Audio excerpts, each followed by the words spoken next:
성경이 말하는 구원을 한마디로 요약하면 그리스도와의 연합입니다. 예수님과 붙어 있으면 생명이 있고 예수님과 떨어져 있으면 생명이 없다라는 것입니다. 우리가 잘 아는 찬양 중에 이런 찬양이 있습니다. 돈으로도 못 가요 하나님 나라, 힘으로도 못 가요 하나님 나라, 거듭나면 가는 나라 하나님 나라, 믿음으로 가는 나라 하나님 나라. 참 맞는 말입니다. 우리는 돈과 힘으로 구원을 살 수가 없습니다. 그것은 오로지 예수님께서 우리에게 선물로 은혜로 우리에게 주시는 것입니다. 그래서 그 은혜를 받은 자만, 그리스도와 연합하여 주님의 것을 다 받은 사람들만이 구원의 기쁨과 즐거움을 누릴 수 있는 것입니다. 성찬식은 무엇입니까? 예수님과 우리가 연합되어 있음을 확인하며 기념하는 시간입니다. 예수님의 살을 먹고 예수님의 피를 마심으로써 우리가 예수님과 연합되어 있음을 우리가 감각하고 경험하는 것입니다. 예수님께서 제자들에게 성찬식을 행하도록 하신 이유는 무엇입니까? 예수님을 위한 것입니까? 저와 여러분을 위한 것입니다. 우리는 신앙이 연약합니다. 하나님이 안 보이시기 때문에, 하나님을 감각할 수 없기 때문에, 눈으로 직접 보거나 만지거나 할 수 없기 때문에 이것을 성육신하신 예수님께서 제자들에게 보여주셨고, 그리고 오늘날 우리로 하여금 이 성찬 예식을 통하여 시각적으로 보게 하시고 촉각적으로 만지게 하시고 이 감각으로 맛보며 하나님을 직접 경험할 수 있도록 하나님께서 하셨다는 것입니다. 그러므로 이 성찬식을 믿음의 선배들은 보이는 말씀이라고 불렀습니다. 눈에 보이는 말씀, 또 경험하는 말씀. 오늘 우리가 성찬식을 하는 동안 설교를 듣진 않았지만 그 예식 자체를 통하여 우리는 보이는 말씀, 또 감각하는 말씀, 경험하는 말씀을 우리가 다 함께 경험했던 것입니다. 지난주에는 세례식을, 오늘은 성찬식을 거행했습니다. 이 모든 의식이 형식적인 종교 의식으로 끝나지 아니하며 여러분 모두의 마음 가운데 하나님을 향한 불타오르는 믿음과 사랑을 가지실 수 있기를 주님의 이름으로 축원드립니다. 우리는 예수님과 연합되어 있습니다. 예수님이 우리를 생명 공동체라고 불러주십니다. 예수님은 우리의 머리가 되시며 우리는 예수님의 몸이 됩니다. 예수님은 포도나무이시고 우리는 예수님의 가지인 것입니다. 그러므로 예수님께 붙어 있으면 살아있고 예수님께 붙어 있으면 많은 열매를 맺는 것입니다. 오늘은 추수감사 주일입니다. 지난 한 주간 우리는 특별 새벽 기도회를 통하여서 하나님의 은혜가 얼마나 귀한 것인지를 우리가 매일매일 묵상해 보았습니다. 하나님의 은혜에는 이유가 없습니다.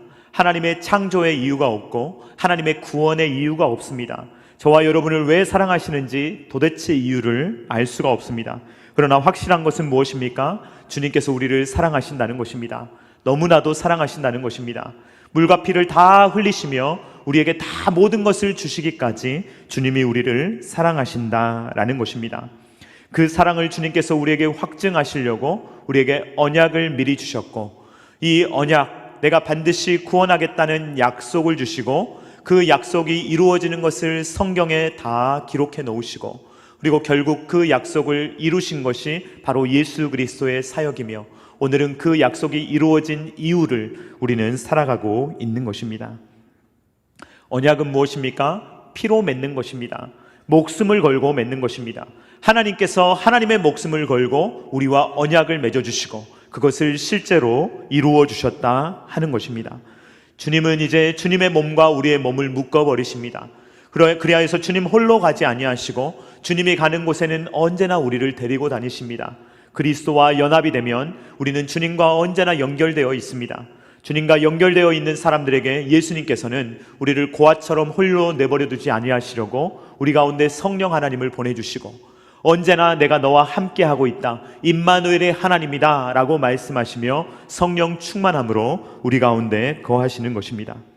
우리가 예수님으로 옷 입었기 때문에 이제 하나님께서는 우리를 예수님처럼 바라봐 주십니다. 과거에 더러웠던 모습으로 우리를 보시는 것이 아니라 우리를 주님으로 감싸시고 우리를 예수님처럼 봐주시는 것입니다. 그러므로 예수님과 연합한 순간부터 우리는 예수의 사람으로 살아가게 되는 것입니다. 지난주에 우리는 다윗과 요나단이라는 사람의 연합을 살펴보았습니다. 언약을 맺고 연합이 되었습니다. 연합이 되니까 어떤 효과가 생깁니까? 다윗의 것은 요나단의 것이고 요나단의 것은 다윗의 것이 되었습니다. 다윗은 목동입니다. 그런데 왕자와 연합했습니다. 그러니까 그 다음부터는 사람들이 건드리지 못하는 사람이 됩니다. 저 사람은 왕자와 연합한 사람이야. 저 사람은 왕자와 언약을 맺은 사람이야 라고 주변에서 보니까 아무도 이제 다윗을 옛날 다윗으로 보지 않습니다. 이제는 요나단과 언약을 맺은 사람, 왕자인 요나단과 연합된 사람으로 다윗을 보는 것입니다. 사무엘상 18장 4절 말씀 같이 읽어보도록 하겠습니다. 시작. 요나단이 자기가 입었던 겉옷을 벗어 다윗에게 주었고 자기의 군복과 칼과 활과 띠도 그리하였더라. 아멘. 요나단이 겉옷을 벗어줄 때 이미 요나단은 자기의 신분을 버렸습니다. 자기의 신분을 벗어버리고 그 신분을 다윗에게 입혀주었습니다. 요나단은 알고 있었습니다. 하나님께서 다윗을 세우셨으며 다윗이 왕이 될 것임을 요나단은 명확하게 알고 있었습니다. 그리하여서 이 요나단은 자기의 신분, 자기의 목숨, 모든 것을 다윗을 위해 줄 수 있는 사람이 되었다는 것입니다. 그래서 다윗은 요나단을 볼 때 여자의 사랑보다, 이 여인의 사랑보다 훨씬 더하다, 더 승하다라고 말을 합니다. 사무엘하 1장 26절 말씀 같이 읽어보도록 하겠습니다. 시작. 내 형 요나단이여, 내가 그대를 애통함은 그대는 내게 심히 아름다움이라.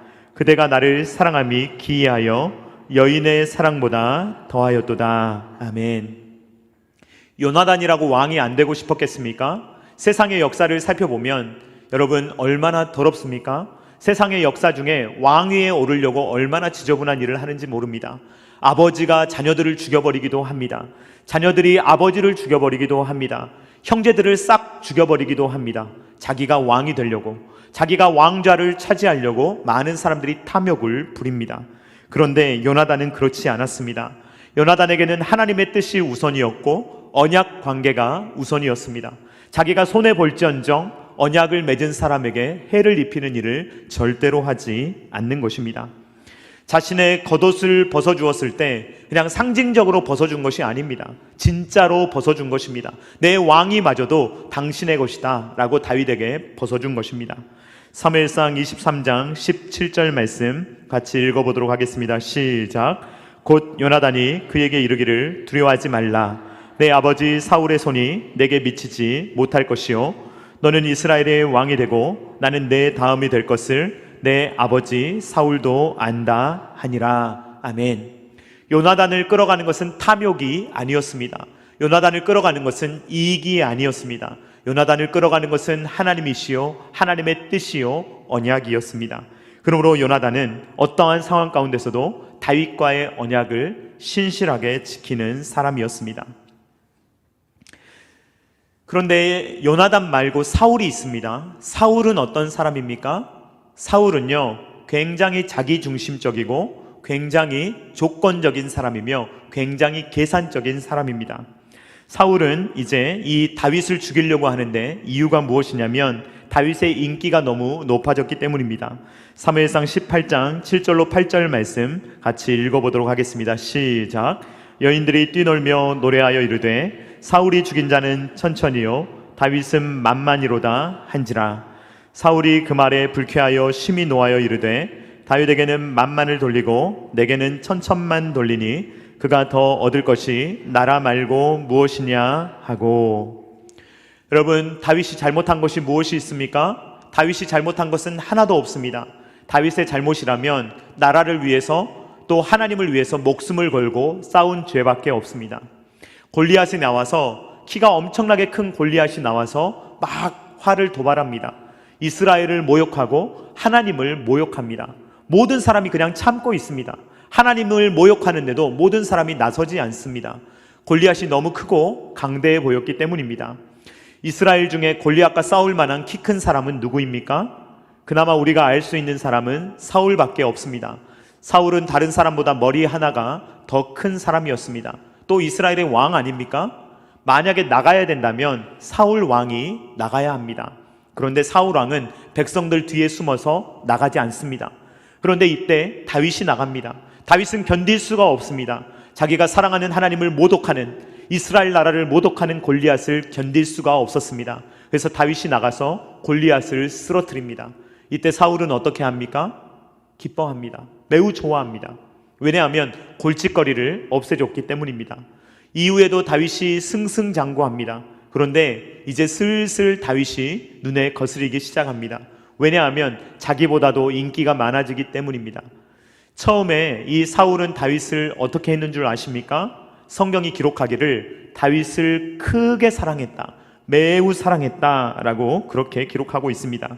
사무엘상 16장 21절 말씀 우리 한번 같이 읽어보도록 하겠습니다. 시작.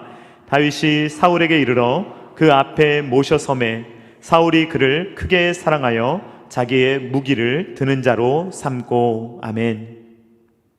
요나단이 다윗을 사랑하기 전에 다윗을 먼저 사랑한 사람이 누구였냐면 사울 왕이었습니다. 사울은요, 다윗을 사랑했어요. 그냥 사랑한 게 아니고 크게 사랑했습니다. 매우 사랑했어요. 그의 마음 가운데 다윗을 사랑하는 마음이 있었습니다. 어떻게 사울이 처음에 다윗을 만나게 됐냐면, 이 사울 왕은요, 이 여호와께서 부리시는 악령으로 인해서 번민, 아마도 이 굉장히 고통스러운 두통이나 여러 가지 복잡한 마음, 스트레스가 이 사울에게 있었던 것 같습니다. 여러분, 두통이 심한 것을 경험해 본 적이 있으십니까? 정말 머리가 막 없어져 버렸으면 좋겠다, 이런 정도의 두통을 경험하신 적이 있으십니까? 그러면요, 이 두통이 사라지는 순간이 얼마나 상쾌한지 몰라요. 사울 왕은요, 지금 머리가 깨질 것 같아요. 막 미쳐버릴 것 같은 상황입니다. 그런데 이 다윗이 수금을 막 이렇게 타니까 갑자기 머리가 상쾌해지고 이렇게 마음이 가벼워지는 것입니다. 그러니까 사울 왕이요, 다윗이 너무 좋은 거예요. 다윗이 너무 사랑스러운 거예요. 그래서 다윗을 곁에 두고자 했습니다. 그래서 자기의 무기를 두는 사람, 가장 측근에 다윗을 두는 것입니다.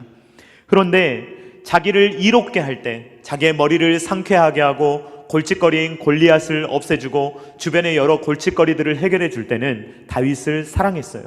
그런데 이제 다윗의 인기가 높아지니까 다윗을 죽이려고 하는 것입니다.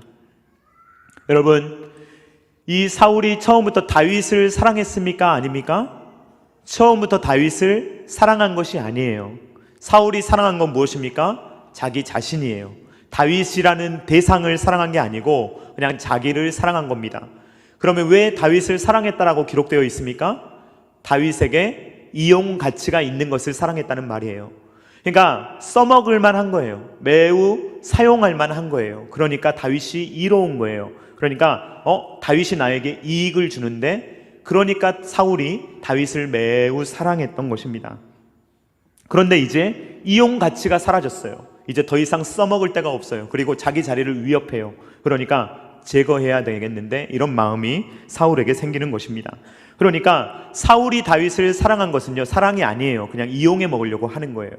그리고 실제로 사울이 사랑한 것은 자기 자신입니다. 매우 끔찍하게도 이 사울은요, 어느 정도까지 자기애가 강하냐면 자기 딸 미갈을 이용해 먹을 정도로 매우 자기중심적인 사람입니다. 이 사울이요, 다윗을 죽이고 싶은데 직접 죽이기는 좀 애매한 거예요. 그래서 간접 살인을 계획합니다. 그 계획은 뭐냐면요, 블레셋 사람의 포피 100개를 가져오면 결혼을 시켜주겠다는 것이죠. 그러니까 다윗이 이 일을 하다가 죽기를 바라는 거죠. 이 감당할 수 없는 일을 하다가 그냥 거기에서 죽어버리기를 사울이 바란 것입니다.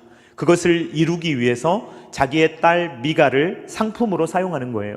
그러니까 이 사울의 사랑은요, 미갈도 사랑한 게 아니에요. 자기의 딸이지만, 혈육이지만 자기 애가 더 강하기 때문에 내 딸을 이용해 먹으면 이용해 먹었지 딸을 위해서 뭔가 하지 않는 것입니다.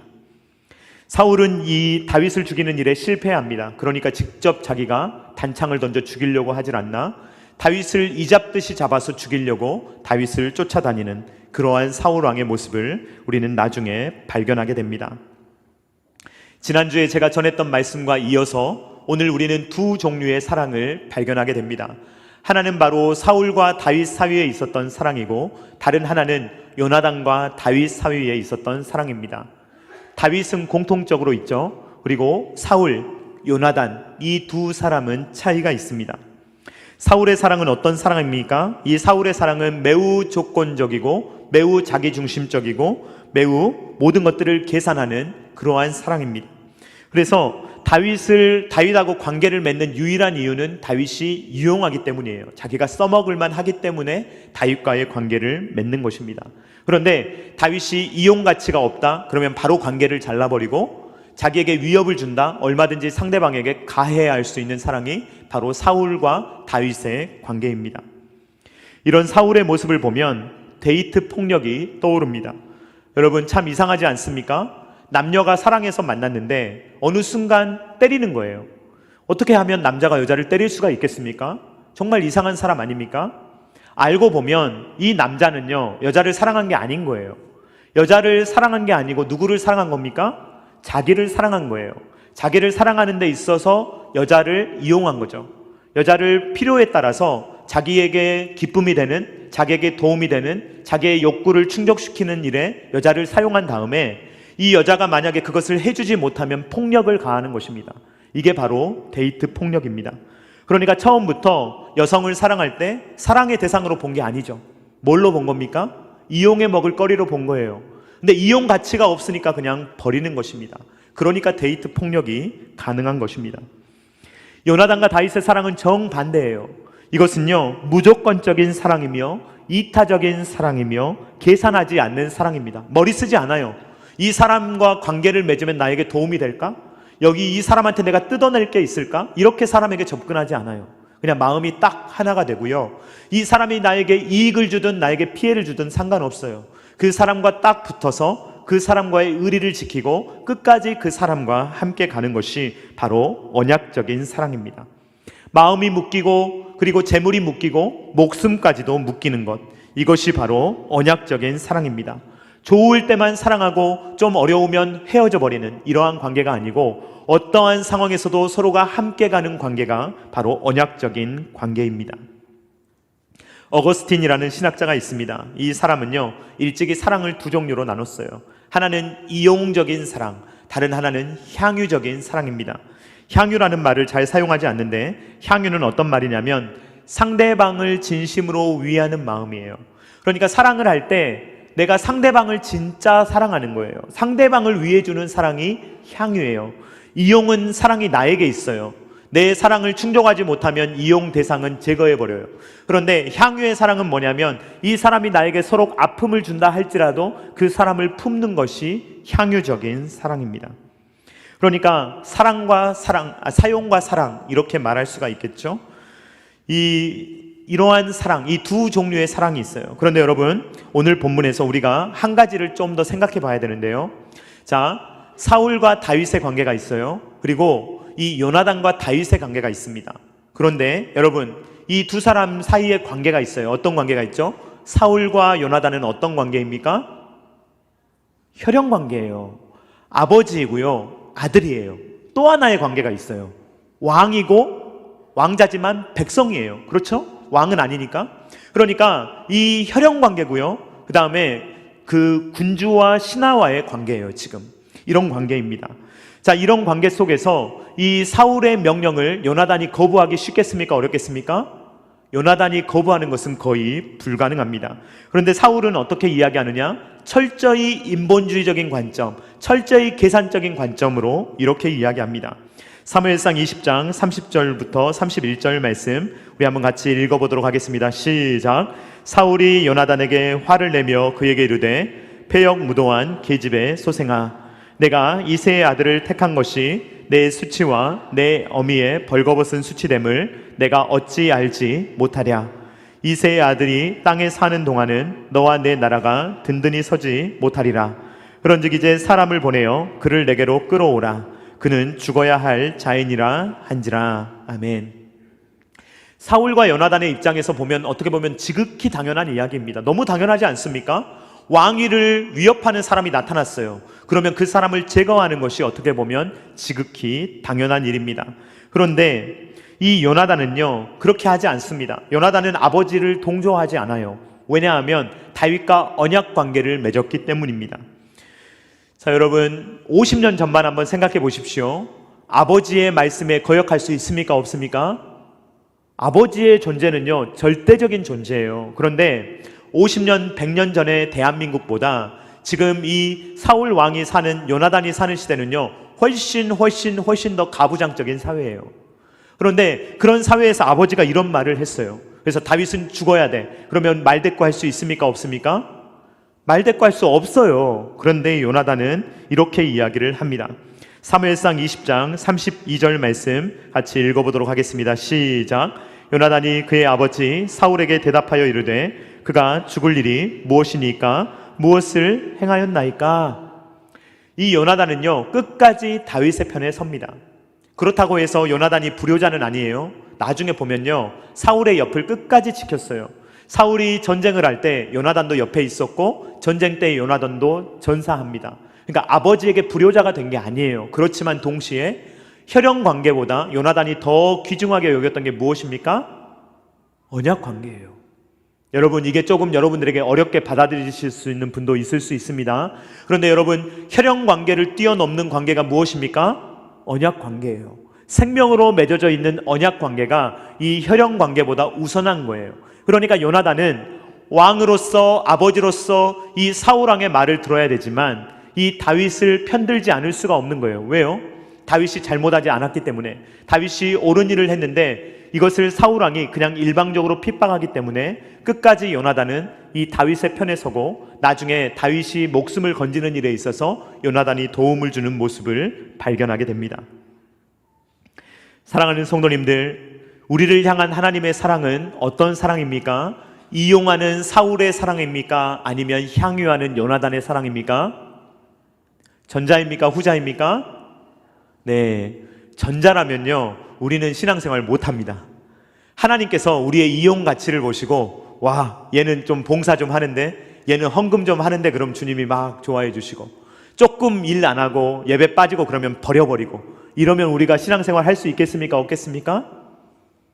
없어요. 그리고 이 문제를 떠나서 여러분, 우리에게 이용 가치가 있습니까? 없습니까? 하나님 입장에서 우리에게 이용 가치가 있어요? 없어요? 없어요, 여러분. 이런 건 크게 말씀하셔도 됩니다. 이용 가치가 없어요. 그러니까 만약에 이용 가치 때문에 주님이 우리를 사랑하신다면 여기에서 주님의 사랑을 받을 수 있는 사람은 단 한 사람도 없습니다.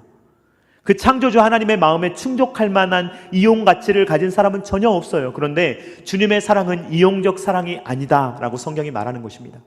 성경이 말하는 하나님의 사랑은 향유적인 사랑이에요. 우리에게 어떤 이용 가치가 있어서 사랑하는 것이 아니고 우리에게 주님의 가치를 부여하시는 것입니다. 그래서 너는 하나님의 형상이다, 너는 예수님만큼 존귀한 자다라고 말씀하시며, 이용 가치에 따라 사랑하는 것이 아니고 우리에게 가치를 주님이 부여하시는 사랑을 주시는 거예요. 그러면서 주님께서 우리를 귀하게 여기시며 사랑하신다는 것입니다. 이것이 바로 좋은 소식입니다. 복음, 좋은 소식은 무엇입니까? 그 하나님께서 우리를 향유적인 사랑으로 사랑하시되 주님께서 중간에 포기하지 아니하시고 사랑하시되 끝까지 사랑하신다라는 것이 바로 언약이며 복음이다라는 것입니다. 하나님의 사랑을 성경에서 읽어보면요, 진짜 지독해요. 이렇게 지독한 사랑이 있을 수가 없어요. 하나님은 우리를 절대로 놓지 않으시는 줄로 믿습니다. 우리를 하나님은 붙드시고요, 우리를 절대로 놓지 않으십니다. 우리에게 약속을 주시고요, 너는 내 것이고 내가 너를 포기하지 않을 것이고 끝까지 내가 너를 구원할 것이다 라고 말씀하시면요, 우리 주님이 약속하신 것 절대로 지키시는 줄로 믿습니다. 오늘 우리가 먹고 마신 것은요, 단지 빵이 아니에요. 단지 포도주가 아니에요. 포도즙이 아니에요. 이것은요, 우리가 마신 것은 바로 예수님의 살과 예수님의 피입니다. 그러니까 우리가 먹고 마신 것은 뭐냐면요, 예수님의 생명이에요. 예수님께서 우리에게 무엇을 주셨다는 것을 기념하는 것입니까? 우리에게 생명까지도 주셨다라는 것을 우리가 기념하는 것입니다. 여러분들에게 생명 주신 분 옆에 계십니까? 여러분 주변에 여러분들에게 생명까지라도 주신 분, 장기라도 떼어주시는 분이 계십니까? 단 하나만 있는 장기를 떼어주신 분이 계십니까? 없지 않습니까? 그런데 예수님은요, 자기의 생명을 우리에게 주신 것입니다. 예수님의 생명을 주셨고 우리는 그 생명을 먹고 마신 것입니다. 사랑하는 성도님들, 우리와 예수님께서 연합해 주셨음을 믿으시기 바랍니다. 여러분의 모든 죄악은 예수님이 가져가신 줄을 믿으시기 바랍니다. 예수님의 모든 의로움을 우리에게 주신 줄로 믿습니다. 그래서 하나님이 우리를 누구로 보시는 거예요? 예수님처럼 보시는 거예요. 다윗이 요나단의 군복을 입으면 왕자처럼 보이듯이 우리가 예수 그리스도로 옷 입으면 우리는 예수님처럼 보이는 존재가 된다라는 것입니다. 사랑하는 성도님들, 이 예수님의 언약적인 사랑을 꼭 아시기를 주님의 이름으로 축원드립니다. 맛보시기 바랍니다. 경험하시기 바랍니다. 누리시기 바랍니다. 남이 누리는 것만 보고 기뻐하는 것이 아니라 정말 이 예수님과의 연합이 내 것이며 예수님이 주시는 기쁨이 내 것이며 이 신앙에서 오는 이 영원한 즐거움이, 이 사라지지 않는 이 영원한 즐거움이 바로 내 것이다 라는 것을 경험하고 이것을 고백하시기 바랍니다. 그리고 사랑하는 성도님들, 마지막으로 여러분, 우리 하나님을 이용하지 마시기 바랍니다. 우리 이용하지 맙시다. 하나님을 이용하려는 자세로 하나님께 나아가는 것은 일반 종교하고 똑같은 거예요. 그건 저급한 겁니다. 그렇게 하나님을 이용해 먹으려는 마음으로 신앙생활 하는 것 아닙니다. 우리의 신앙은요, 좀 더 철이 들면 들수록 어떻게 해야 합니까? 이용적인 사랑을 하는 게 아니에요. 하나님을 어떻게 하면 이용할까? 이게 아니고요, 나의 하나님, 목적이 되신 하나님을 얼마나 내가 사랑하며 하나님을 향유할까? 하나님을 목적하며 어떻게 하면 하나님을 기쁘시게 할까? 이것이 바로 우리의 신앙이 되어야 하는 것입니다. 우리에게 물과 피까지 생명까지 아낌없이 주신 주님을 우리가 믿을 때 우리가 대충 신앙생활 하는 것이 아니라 우리도 목숨까지 들여 우리 주님을 사랑하며 살아갈 수 있는 저와 사랑하는 성도님들 다 되실 수 있기를 주님의 이름으로 축원드립니다. 이 언약적인 사랑을 붙들고 이 추수감사 주일날 무엇으로 비교할 수 없는 감사를 하나님께 올려드리며 오늘 추수감사절을 보내고 또 2023년을 마무리해가는 저와 사랑하는 성도님들 다 되실 수 있기를 주님의 이름으로 축원드립니다. 다 같이 찬양하도록 하겠습니다. 310장 같이 찬양합니다.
내 마음 감동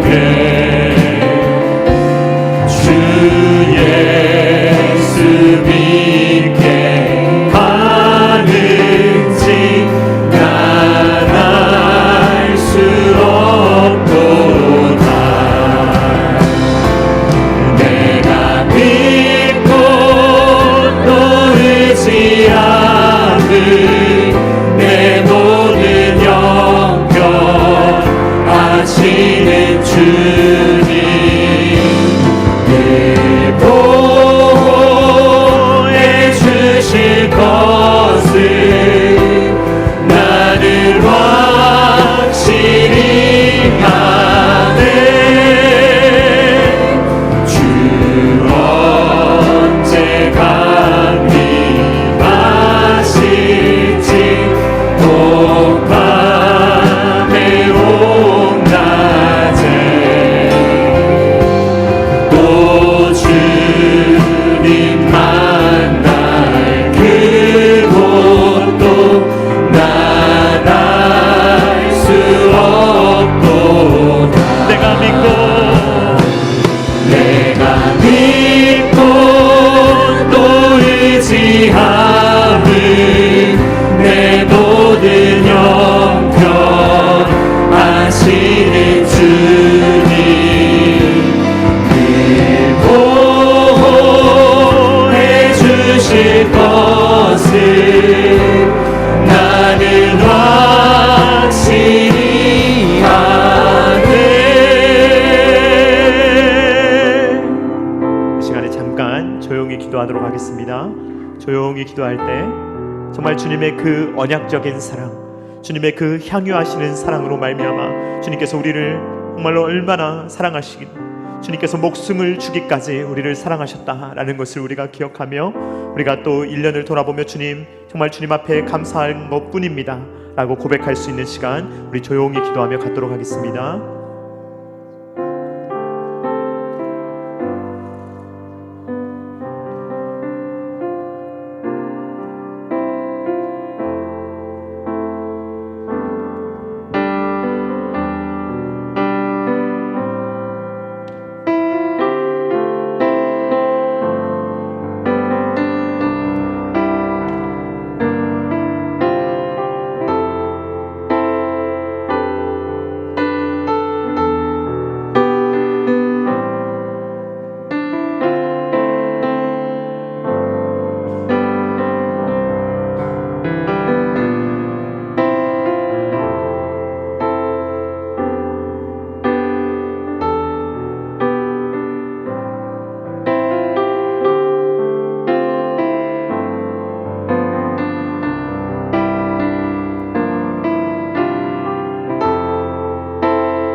사랑하는 하나님 아버지 감사를 드립니다. 오늘도 귀하고 복된 추수감사주의를 우리에게 허락하여 주시고 또 이렇게 귀한 성찬식을 행할 수 있도록 인도하여 주시니 감사를 드립니다. 주님의 살을 먹고 주님의 피를 마심으로써 우리 주님께서 우리에게 목숨을 주셨다, 생명을 주셨다라는 것을 우리가 직접 맛보고 체험할 수 있도록 인도하여 주시니 감사를 드립니다. 주님의 사랑은 이용적인 사랑이 아니요 향유적인 사랑이며 주님은 그 언약적인 사랑으로 우리를 늘 사랑하신다는 것을 기억하며 살아갈 수 있도록 도와주시고 주님 이 땅을 살아갈 때에도 주님 그 언약적인 사랑에 붙들려 살아갈 수 있는 모든 하나님의 사람들이 될 수 있도록 주님께서 은혜를 베풀어 주시옵소서. 주님 또한 우리도 주님을 사랑할 때 주님 우리가 우리의 목숨까지라도 주님 앞에 드리며 주님을 향유하기를 원하며 주님을 목적하며 정말 하나님의 영광을 위해서 또한 주님을 영원토록 즐거워하며 살아갈 수 있는 모든 하나님의 사람들이 될 수 있도록 주님께서 은혜 위에 은혜를 더하여 주시옵소서.